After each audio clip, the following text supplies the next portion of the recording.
Hey, it's the Brian and KIndra Show. Hey, Thanks. look, we changed our clothes. Well, that's true. Because for the last But 2 we weeks, won't next week. For the last 2 weeks, I wore my black shirt with the cute little lace right here and my hot pink tank top. And you wore I wasn't golfing probably that morning, the same so thing, only a different color. yeah. I didn't have a hat last week. This week I got a hat And because I was so golfing this morning. Today which I was have a on month my ago. shiny advanced real estate shirt. But next week I'm also going to have on my shiny advanced real estate shirt. I might change my hat just for fun to throw people off. That is fun. So here's why. I was just talking to Nathan about this. So we have changed our format. Some of you've caught on, some of you haven't caught on, but we're pre-recording so that we can hang out more with our respective families.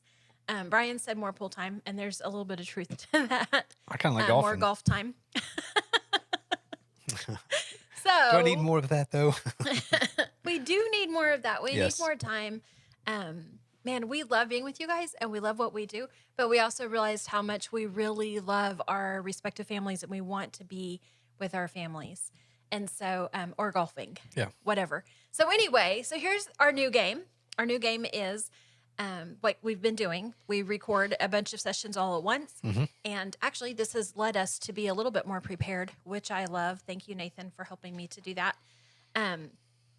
But then our Facebook lives are not like true lives. They're like a pretend live because I love pretending that I have a brain and I know how to use it. Anyway, we think it's awesome. We hope that you like it. We still want you to engage with us. So when you do listen, please do comment because I will go back and read those. It helps me to know if we said what we meant to say and said it how we meant to say it. I really think it's awesome. So please, please, please go ahead, leave us a comment. The other thing that we would really love, though, is if you're listening to us right now on the radio, text me and tell me that you're listening to me on the radio because we want to know that you're out there. Because my favorite part of this job is what? People. I love that part. So tell us that you're there. Tell us that you're people and you're listening. And then if you're watching, though, we have this book. This is your first home. Yes. So if you were a first-time home buyer and you're like the kind that really wants to study and read up, Nathan and Brian asked me a question this morning about something I did, and I said, I don't know, it was too long, I didn't read it. And then Nathan gave me the short and skinny. If you are somebody that wants to read and see every single thing, this book is really cool. Give me a shout, 580-216-0090. If you want to text me, that's fantastic. If you want to call Brian, that's fine. You are... 580-334-2303. We'd be happy. We have we have 5-7 copies of this. Yep. We would love to hand these out. So, okay, that is a rat kill. And now we're going to talk about small market real estate. Yes, practical tips, valuable insights. Let's do it. Guess what we're talking about today? Small market real estate, practical tips, valuable insights. Kind of. So last week. Oh, yeah.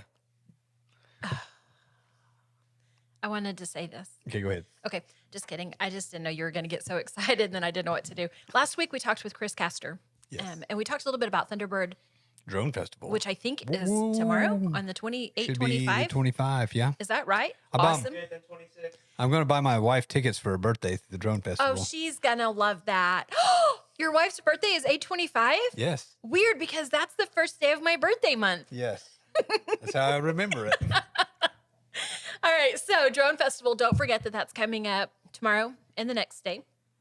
So Chris Castor, one of the things that he mentioned was that in his processes, before, now, probably in the future too, buying and selling real estate, one of the great challenges is whenever you have to sell and buy at the same time. Right. And have you noticed that we put the microphone closer to me and now I'm extra loud? It feels extra. I feel like I'm screaming. I'm going to get quieter in a minute. Anyway, buying and selling at the same time, this is a challenge. It's way. Is it impossible? No, we do it all the time. It's actually a lot more feasible than I ever dreamed. Like, this was literally my biggest nightmare and probably one of the reasons why I try not to move. Yeah. So whenever I sold my house on 11th Street, we were not working together back then. Do you remember? Yep. But Not we in the same office. We didn't work together in the same office, but we were very cooperatively competitive. Yep. I wasn't competitive with you yet. Actually, that was whenever I was kind of getting on my feet. But you had dropped off your daughter at my house or picked up my daughter at my house. I don't remember because our girls were friends back then. Like they did a lot of stuff. They were in middle school. Oh, yay. In world. Okay. So you came over, pick up Ashlyn or pick up Anya or drop off Ashlyn. I don't really know. And anyway, we had talked about that Gerald and I, back then, my ex-husband and I were going to sell that house. And you said what you thought I should sell the house for. And I looked at you like you were absolutely flipping crazy. Do you remember? I mean, you look at me like that all the time. Yeah, but then I really thought it. And I also said, I'm not comfortable putting my house on the market. I'm not comfortable with everybody traipsing through my house. And you said, do you not trust what we do? And I went, well, yes, I trust what we do. And it was really such a good lesson for me to have to do that. So I did put my cute little house. It was such a cute house. Man, I loved that house. Yeah, I like that location. Put the house on the market. Realtors showed it. One of the agents in the office that I was working in at that time, she was the actual buyer's agent. And those people still live there. And the other day I went over and dropped something off and I was like, this house is so cute. Anyway, all that to say, there are some significant challenges of living in your home, trying to sell it when you have kids, #middle schoolers. Oh my gosh. Pets. All the things can be a real challenge when you're trying to sell your home and you live in it. So we're going to talk about some things to help you to do that. Where do you want to start? You want to talk about... So in our small market with limited inventory, it gets complicated because you might have the perfect buyer, but you can't find the perfect house to move to. Ain't it the truth? Or vice versa. I have the house I want to buy, but I can't find the perfect buyer. Right. And so when it comes back to,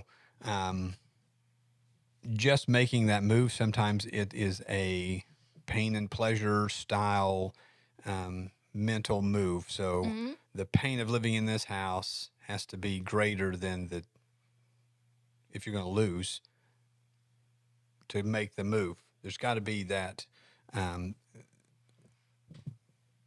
balance. So if you've outgrown your house and you can't make it function anymore and you're making the move, it's painful to stay here. You got to find something. So then do you settle? So it's a lot. It's a lot of juggling.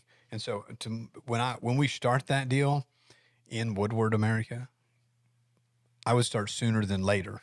Definitely. Give yourself some time. You need to start budgeting so that if you are going to own two houses for a while, because that's one option. It is. You will need to budget to make sure you can sell that other house. Okay, so I'm going to rewind you. I don't think that's the first step. First step is... I think first step is the CMA. Yes. I think your very first step is let's find out the value of the current home that you're in. Yes. Number one, first and foremost, is we need to see what can we sell your first house for. So what does that look like? Tell everybody what we do real quick. So CMA value, how we do that is we come look at your house, two of us. We come over, look at the house, walk through it. We get, the updates you've done. You tell us what all the good, the bad, the ugly. And then after we've done that, we come back to the office and we pull 3 or so comps that are currently on the market, active, that your house will be competing against. If I have a buyer, we're out showing houses, yours will fit in this group. And then we find 3 comparable solds that are comparable to yours, and the least amount of time possible. So, 1, 2, 3, 4, 6 months out. We try not to go much further than that. We want to be in the same proximity, same style neighborhood, same amenities. Does yours have 2 bedrooms or 3 bedrooms? We want to compare it with the same thing. So we do the best we can to find the nearest 3 sold comps. And then we do numbers, which we have a spreadsheet system that calculates location, condition, amenities, square footage, age of home, all those things. We take all that into consideration, and then it spits out a couple of numbers. And then we step back and look at it, and we negotiate it out. Like, here's why I believe this number, and you're like, no, this is where it should be. And I'm like, okay. It's our favorite part when we argue this. It is. It's like, okay, but here's why I think I can sell it for this because of this. And if I'm out looking, I would buy this one before I buy this one. And we go through that, and we really play it out. And then we come into you and you say, here, Here's where we think your house will sell now. This is where it should sell. This is where it sells the quickest and the fastest for the most amount of money. But then you're the boss, is what we tell them. So this is part A. Part A of step 1. Yes. Like, here's the thing. Like, I'm changing everything. This is totally worthless for you now. Because part A of step 1 is the CMA. We have to know what we can sell your house for. Yep. And then from there, we can derive what you can purchase for usually. Yeah. So part B of that is you kind of need to know what your costs look like. So we give you an estimated net to seller. I'm just going to go ahead and say right now, I'm going to give you the worst case scenario. I do not give you the best case scenario when I give you an estimated net. I want it to be realistic. I don't want it to be crazy, but I want you to know that if all the things happened the way that they could, it might hurt more. And I want you to be prepared for that so that you can be pleasantly surprised. Yeah. Nobody wants a negative surprise. Oh, God. And I don't want to tell you a negative surprise. So I'm probably going to do your estimated net with not just your normal closing costs, typical closing costs for a seller, prorated taxes, even though they're already in your mortgage. They're also going to be handled at closing, and then you're going to get yours back from your mortgage, or they're going to be removed from your payoff, whatever. We have to put that on the settlement statement. Doc stamps, you pay Oklahoma to sell your property. Closing company, we want to pay them their part. Woodward County Abstract, First Republic Title. They do a great job, but they have everything in order, and they make sure it's done right. If it's not done right, they handle it.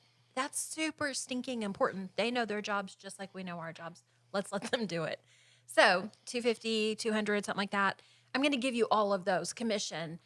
But also, if your house is in a certain price range, we're probably also going to see buyers needing your help with closing costs. So we're going to add that. Then we're going to give you an estimated net. If I can include your mortgage payoff, I do that as well. So that you can really see, okay, I've got this chunk of money whenever I leave closing table. And that helps you when you go into step 2, which is pre-qualifying for your next mortgage. So this is where you started a minute ago, and I interrupted you and said, wait. I want to rewind. Got some steps. People don't even know what rewind means. Like, whenever I say rewind, you think cassette tape, don't you? I do. Or please be kind, rewind. Yeah, my kids are like, what? That's not true. My daughter has a cassette tape player in her truck. It's the 5 hours you spend in the kitchen mastering your famous recipe or spending quality time with your family. Other insurance companies may just see it as a house. It's not just a house, it's your home. Hi, I'm State Farm Agent Kevin Kanzler, and I see your home as the time and memories you put into them.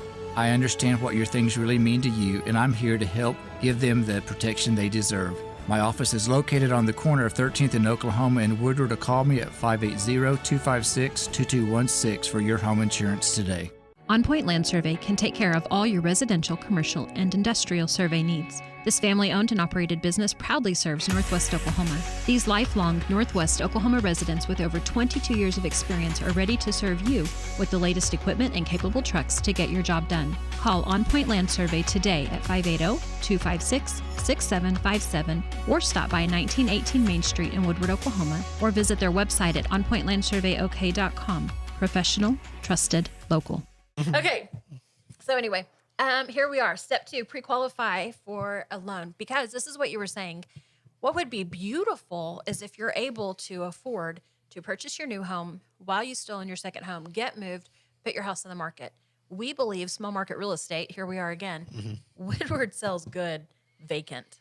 Yes. I don't know why. Some of y'all have got the cutest decorations and you've got cute stinking houses. And when all your stuff is in there, I'm like, this is so cute. But you move out and our buyers are like, this is fantastic. Big and open. It's so funny. And other parts of the region, they're like stage. We're like, it's not really. Some of our houses are more necessary than others. Right. But mostly, you don't really gotta. You just don't gotta. So if you can do both, if you can have your current mortgage and have your new home, sweet, let's do it. We're immediately going to go shopping. And then this is not so stressful. Most people, they can't do that. Right. So we want to help you. You're going to take that little estimated net sheet with you whenever you go pre-qualify for your next mortgage. And your lender is going to say, okay, based off of this, if you sell your house here and you have this much money with your current income, with your current debt, then you can afford a house of this price range. We are not going to push you to the high end of your price range. Not even now. Not when you're a first-time buyer, not whenever you're a seventh-time buyer. We want to make sure that you're comfortable with your new payment. Yep. We believe life is important. We do. And people are important, and you should not be strapped to your darn house. No, I love my home, but I want to be able to go play. Yes. Like, it's really important to me that I am not strapped. Mm-hmm. I'm totally cool being home. Like, I like to read. I like to piddle around the house. I love being outside my house. But I also want to have the freedom to get in the car and go anywhere I want to. Hello, road trip. Mm-hmm. Can I please go back to Yellowstone? Yeah, go. It's better than moving to Alaska. Oh, I see how it is now. All right, so that's what we do next. Step number 2 is pre-qualify. Find out. So part A is, do you have to sell? Or if you don't, can you go ahead and get started on your next purchase? Right. All right, step 3. This is kind of like step 3 and step 4 go together. Yes. Like, because you're shopping and you're listing, or you're listing and you're shopping, and it kind of just depends on the situation. Right. It really depends on if we already know that we have 6 buyers that are going to go after your house, then we might go ahead and shop immediately. Yes. And kind of get your house listed whenever we need. I think shopping is important to verify that we can even find what you're looking for. Yes, because sometimes what you're looking for why is would I put my not- house on the market if I can't even find anything I want? Right. Absolutely. So, shopping first. Shopping first. Once we're pre-qualified, once we already know that we can handle everything that we're wanting to do, we can go looking. Sometimes it's easy to just go through the internet and go, eek, there's really nothing. And then you do your thing. Yeah. I just You had go a- hunting yeah. outside the internet. Yeah. Had a guy in my office. He's like, man, I can't find anything to buy. And I was like, come in my office. And I went through, pull up the Google Maps, like, this house is probably for sale, and this house is probably for sale, and this house is probably for sale. And I could probably talk this guy into selling. He's like, wow. All right, I'm coming back next week. And Awesome. like, okay. So, point of that being, just because you don't see it on any of the websites that you're following, Yeah, because we also doesn't have mean it's these not people there. looking to sell. Yes. We have a whole list of those people. Right. We've who got are in somebody that. just like you. Okay, I Yes. have to tell this story real fast. This is so awesome. I haven't told you this. You were gone yesterday, and so you didn't get to hear all the fun things. I have a text message from a potential seller, and she said, okay, this trying to pre-pack thing is for the birds. She said, literally, I am backing into my garage, closing the garage. Then I'm packing everything into my minivan so I can move it over to the storage unit because I don't want everyone to know yet that I'm considering this move. She said, but at the same time, I have all this anxiety because the dude down on the cul-de-sac also said he wants to sell his house. I hope she gave him my number. And she said, I need to beat him on the market, but I don't want anyone to know I'm selling yet. And I was kind of chuckling. I'm like, I need that picture. Don't I need that picture? Yeah. Hello, that's hilarious. I'm like, I can picture her with her cap and her little hoodie and her sunglasses. Yeah. Anyway, we want to find what you want so that we can help you get going. Do we want to get your house on the market? Like, she's got hers identified. Like, she is a great picture of, we've identified what we want. We have a plan. Now we need to sell our house so we can execute the plan. Right? Yes. Okay.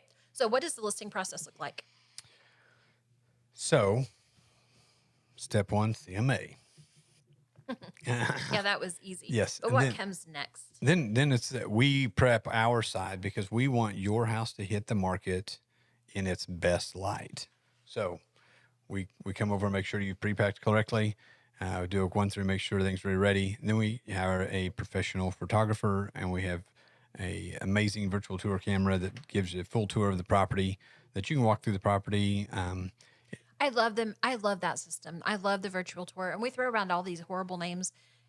Our system for virtual tour is a Matterport system. And sometimes we throw that out and pretend like people know what that means. And it's like, Just a brand. it's just a brand. It's like saying, here, use the Canon instead of here, take a picture with the camera. Like, I don't know why we do that. So we have this great virtual tour system. I love it because you can walk all around the house. Yes. And I could literally stand in the middle of the room sometimes, not every time, I guess. But I can look at the ceiling, I can look at the floor, I can look all around and see where the doorways are placed. Is there room for my big, huge mirror? Because I stinking love that colorful mirror. Like, it really helps to get a feel for the property before I go in. Yes. I Yep. mean, it's how people from And it's a lot of different people coasts buy they a house sometimes. Yeah, not as much here, but in Oklahoma City, it's sight unseen because they basically feel like they've walked through the house the entire time. Right. So, and we've had people send us screenshots of the virtual tour, showing us, hey, what is this right here? And they send us the picture, And so we have to go look at the virtual tour and tell them, whatever that is. So it sure makes it, the pre-shopping a lot more efficient. So we get so step 2 is to whatever, 18 or 97, whatever we're on. Step 16A. I know. I'm sorry. I didn't mean to make it complicated. I've worked with you long enough to know how to do that. And so it's usually my job to make it complicated.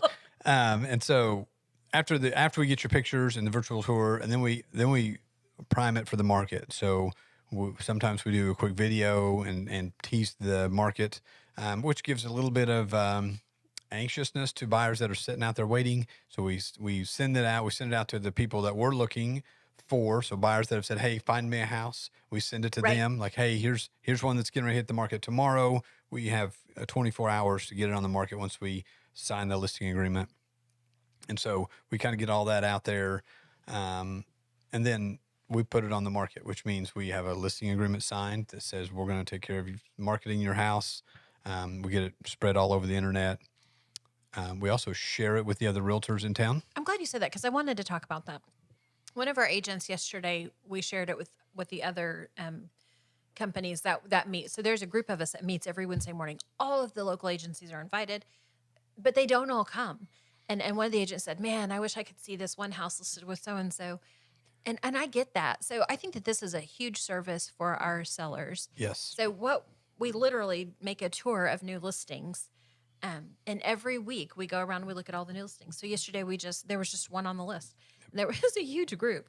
Unfortunately, sometimes there's like 4 of us and there's 3 houses, but we still go because we want everyone to have the opportunity to see it without a buyer, ask a million questions, make sure that they're comfortable showing it, and just have a preview. But what we love about it is it literally sparks something in that other agent.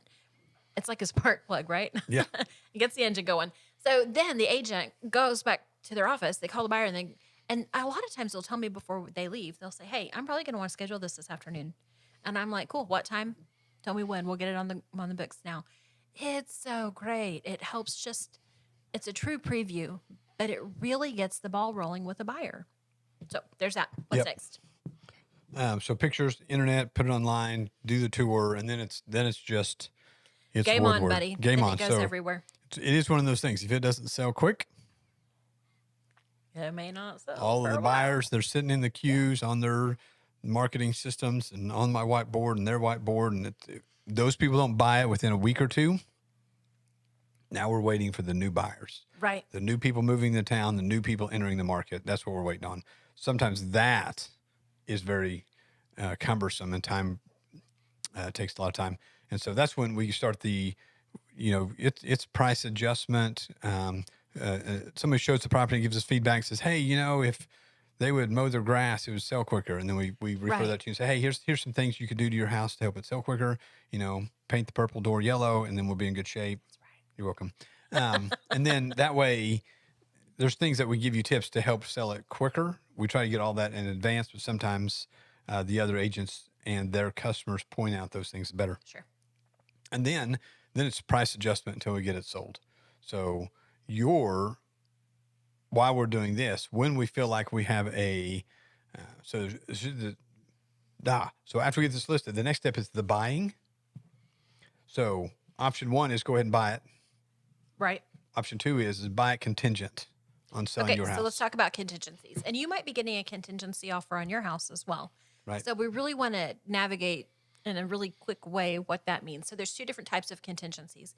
There is a contingency to purchase the home while yours is under contract. There's a contingency to purchase a home without yours being under a contract. Both have their own challenges. There's more of a security net whenever your buyer comes to you or when you go to your seller with a contingency that yours is already under contract. Obviously, there's just more stability there. So that means that we try to coordinate closings with the one that you're selling and with the one that you're buying. Either one, we really recommend, whether you're already under contract or not under contract. We strongly recommend on the contract for your purchase that you get going with your inspections, that you get going with your title work. We recognize that that's a cost. We totally get that. We don't want to rack up bills for you. But in a general speaking, that is the best way to do it because you're ready, prepped to go. What if we don't do inspections until you're 3 weeks into your contract and you get your new contract, and then you find out that the house that you thought you loved is really falling apart? Now you're homeless because you Sold. just sold your house, but you don't have anywhere to go. So we really we view inspections as insurance, Yes. like literally. Let's go ahead. And it's worth So- the gamble. It really is. It totally is. So, put you under contract. We make sure we present the contingency forms. The other agents and us may have a discussion. How do you think this is? And we say, well, it's this house. And a lot of times, that's what I really love about our small market real estate is whenever we say this is the house that they're going to be selling, or this is the one that's already on the market that's selling, and they go, oh, that's a great house. You know what? I think I have a buyer that hasn't seen that yet. And then they want to sell your house too. Yes. It's really a beautiful thing. So I don't know that happens in bigger areas because they're not as close knit. Right. And then in a bigger area, the problem with the bigger area is you can put yours on the market and then you can find 17 options.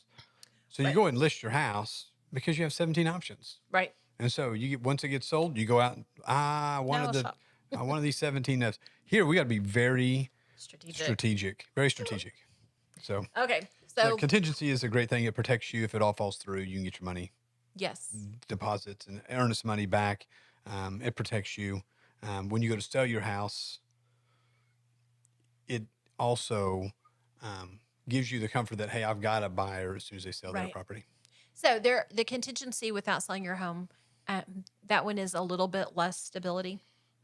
And buyer A can be knocked out by buyer B. Yes. We don't see that very often, but it does happen. Frankly, it doesn't feel good. No. I don't love it when that happens. But if buyer A is contingent with you upon selling their current home, but their current home is not under contract, if they have a hard time getting their home sold, and buyer B comes in, buyer B can knock them out. Yep. And paperwork has to be done appropriately. Timeframes have to be observed. Nobody wants that because we want everyone to have the home that they love. But sometimes two people love the home and one person is just a little bit more ready to go. Yeah. So, all right, we know this is stressful. Oh and gosh, we, it's stressful for us too. We take it on. well, that's what I want to do. Like that's Oh, literally man, here. Let me cry for you. And we go. I mean, there's times I just go drive around. Like, okay, I got to find a different house. And we just did this. We had a Right. customer who was homeless for 3 weeks, Right. and we had all kinds of hurdles inside the contract that they were actually in. And I remember driving through neighborhoods, being like, okay, hey, how about you may knock this door? How about it was so Yes. stressful. It's so It stressful. is stressful. And I'm glad that you said that because I want buyers and sellers to know that we are also holding that stress with you. Yep. And I hope that lets you to release some of your stress. Like that's what I think that both of us desire is we know it's stressful. Let us feel that for you. Yep. And you just enjoy the hunt and you just enjoy the excitement of the adventure, knowing that you're about to begin a new chapter. Let us take the stress part and you guys have the fun part, right? Yep. Yes. Like I Oh, mean yeah. that. I really do. It's one of the most stressful things you can do, and that's why Yes. that's why I feel like we're good at is we really care. Yep, absolutely. So anyway, there you go. Don't forget, if you're listening to us on the radio, please text me, 580-216-0090. Tell me that you listened on the radio. Well, I mean, tell me anywhere that you're listening because it's just fun for me to get text Right. messages. She likes to be heard. Okay, sorry. All right. There we go with that again. All right. Thanks for listening. It's the Brian and KIndra Show. See you later.